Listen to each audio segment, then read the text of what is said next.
வணக்கம், welcome to treasury of traditional cooking videos. நாகைனிமேஸ் veg kitchen. உங்கள் நிர்மலா சத்யமூர்த்தி, நாகப்பட்டினம். நமது பதிவுகள் சிம்பிள் இன்கிரியன்ட், ஷார்டமோ சுவையான சமையல். இன்றைக்கும் ஒரு பழமையான ரெசிபி, ஆந்திரா ஸ்பெஷல் நல்ல காரம் இட்லி பொடி. நான் ஒவ்வொரு முறை இட்லி பொடி செய்யும்போது இத்தனை வருஷம்தான் ஒரே மாதிரி செய்துட்டோமே, கொஞ்சம் மாற்றி செய்யலாமே இப்போ செய்துக்கிட்டு இருக்கேன்.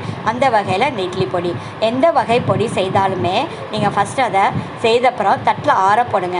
அதில் ஈரம் சூடு எல்லாமே இருக்கும். நல்லா ஆனதுக்கப்புறம் எவர் சில்வர் டப்பா அல்லது கிளாஸ் டப்பால் எடுத்து வச்சிங்கன்னா அந்த சுவை மனம் மாறாமல் இருக்கும். அதே மாதிரி நீங்கள் இட்லிக்கு மேலே தடவுறதுக்கு எப்பயுமே இந்த மாதிரி பொடி இருக்கும்போது இந்த பொடியை ஒரு 2-3 ஸ்பூன் தேவையான அளவு போட்டு வெதுவெதுப்பாக தண்ணி விட்டு, அதாவது வெதுவெதுப்பான தண்ணியும் ஒன்று நல்லெண்ணெய், நல்ல கரண்டி நல்லெண்ணெய் இல்லை நெய்யை உருக்கி சேர்த்து கலந்து இதை மாதிரி செய்து மிக்ஸ் பண்ணி வச்சுக்கோங்க. அதுக்கப்புறம் இட்லி மேலே தடவையை சாப்பிடும்போது அப்போ நான் அந்த ஜூஸியாக உள்ளே இறங்கி அந்த காரம் உள்ளே இறங்கி நல்லாயிருக்கும். அதே சமயம் நமக்கு தொண்டை எரிச்சலோ இல்லை நெஞ்சு கரைச்சல், விக்கல் எதுவும் வராது. சாஃப்டாகவும் இருக்கும். 2 நாள் ஆனாலும் நல்லாயிருக்கும். இது ஒரு குக்கு சமையல்காரர் எனக்கு சொல்லி கொடுத்த டிப்ஸு. இப்போ அவங்கெல்லாம் சாப்பாடு பார்சல் பண்ணி கொடுக்குறாங்க இல்லையா, இட்லி வச்சு பொடி வச்சு. ஸோ அவங்க சொன்ன டிப்ஸு.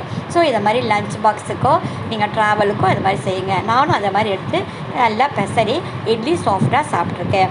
இப்போ 25 சிகப்பு மிளகாய் எடுத்துக்கோங்க.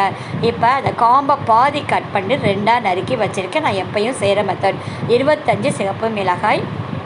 இந்த அளவுக்கான பருப்பு வகைகள் ஒன்றொன்றாக சொல்கிறேன். இது டேபிள் ஸ்பூனு. இந்த டேபிள் ஸ்பூன் அளவுப்படி 25 சிகப்பு மிளகாய்க்கு 2 ஸ்பூனு கடலைப்பருப்பு எடுத்துக்கலாம். 2 ஸ்பூன் கடலைப்பருப்பு, அது கூட கருப்பு உளுந்து 3 ஸ்பூனு கருப்பு உளுந்து எடுத்துக்கலாம். பருப்பு எல்லாமே தனித்தனியாக எடுத்துக்கோங்க. நான் இன்றைக்கி சேர்த்துட்டேன். கருப்பு உளுந்துக்கு பதிலாக வெள்ளை உளுந்து எடுக்கலாம், இல்லை கருப்பு முழு உளுந்தும் நீங்கள் எடுத்துக்கலாம். கடலைப்பருப்பு 2 ஸ்பூனு, 3 ஸ்பூன் கருப்பு உளுத்தம் பருப்பு, சீரகம் 2 ஸ்பூனு சீரகம். இப்போ நம்ம என்னுடைய பொடியில் இந்த சீரகமெல்லாம் இருக்காது. இப்போ இது நல்ல காரம் இட்லி பொடி, அதனால் இந்த சீரகம் 2 ஸ்பூனு சீரகம் தனித்தனியாக எடுத்துக்கோங்க. இப்போ இந்த 25 மிளகாய்க்கான காரத்துக்கு 6 தனியா ஸ்பூனு 6 எடுத்துக்கோங்க. தனியா 6 ஸ்பூன் எடுத்துக்கலாம். இந்த ரெசிபி எனக்கு கோயம்புத்தூரை அவங்க ஹர்ஷா இந்த ரெசிபி அவங்க கொடுத்தாங்க. அவங்களுக்கு ஒரு தேங்க்ஸ். இப்போ 6 ஸ்பூன் தனியா, அதுக்கப்புறமா இதுக்கு ஒரு நெல்லிக்காய் அளவு புளி, அதை விதையோ கோது நரம்பு இல்லாமல் எடுத்துக்கோங்க. கல்லுப்பு, வெள்ளைப்பூண்டு ஒரு 25 வெள்ளைப்பூண்டு தோல் எடுத்து வச்சுக்கலாம். அதாவது புளி, உப்பு, வெள்ளைப்பூண்டு எக்ஸ்ட்ரா. இப்போ நான் டைம் மேனேஜ்மெண்ட், ஒர்க் மேனேஜ் பண்ணுறதுக்காக இப்போ நான் கடாய் போடும்போது நான் கடுக்காய் பொடி செய்யணும். ஸோ அந்த கடுக்காயை சூடு பண்ணிக்கிட்டேன். அதுக்கப்புறம் கஞ்சி, கொள்ளு, பச்சைப்பயிறு, கருப்பு உளுந்து 3ஐயும் நல்லா செவக்க வறுத்து 2 ஏலக்காய் சேர்த்து ஆறுனதுக்கு அப்புறமா வறுத்து பொடி பண்ணி வச்சுக்கிட்டா நம்ம தேவைப்படும் போது கஞ்சி செய்து சாப்பிட்லாம். ஸோ இந்த கடாய் போடும்போது அதுக்கான ப்ரிப்பரேஷனாக நான் நல்லா செவக்க இதை வறுத்து வச்சுக்கிறேன். ஸோ இதை மாதிரி நம்ம ஒரு விஷயம் செய்யும்போது இன்றைக்கி பொடி இடிக்க போகிறோன்னு முடிவாயிடுச்சு. ஸோ 3 வகையான பொடி இப்போ நான் ஒரே ஜாரில் அரைக்கிறதா இருந்தால் அதுக்கு தகுந்த மாதிரி எடுத்துக்குவேன். இன்றைக்கி ஆனால் 3 விதமாக பொடி. இப்போ அதெல்லாம் இப்போ அது கஞ்சிக்கு வறுத்து எடுத்தாச்சு. இப்போ அதே கடாயில் தான் சூடாக இருக்குது. 2 ஸ்பூன் நல்லெண்ணெய் இல்லாமையும் நம்ம செய்யலாம். பட் வேறு எந்த விதமான எண்ணெயும் எடுக்காதீங்க. இது எடுத்தால் நல்லெண்ணெய் மட்டும் சேர்த்துக்கோங்க.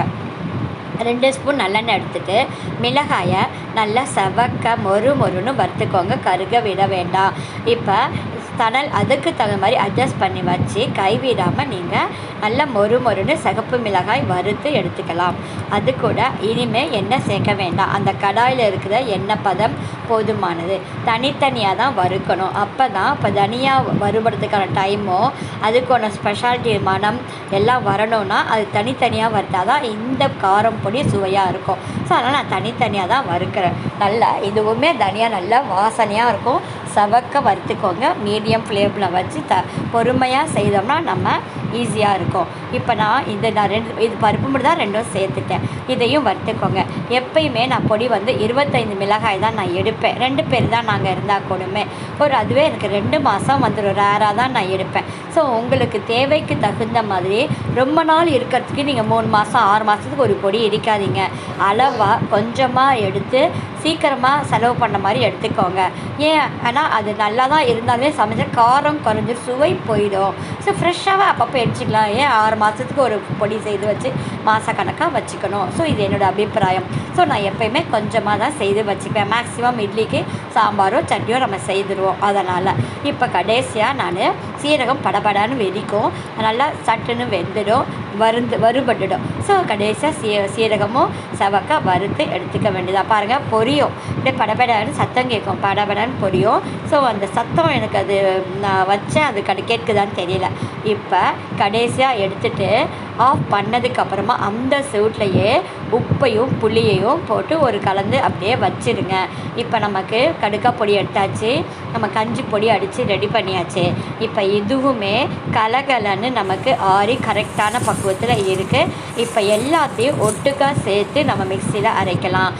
இது வந்து நைஸாக அரைக்கக்கூடாது, கொரன்னு தான் இருக்கணும். அதனால் ஆப்போசிட்டில் ரன் பண்ணி நான் எடுத்துருக்கேன்.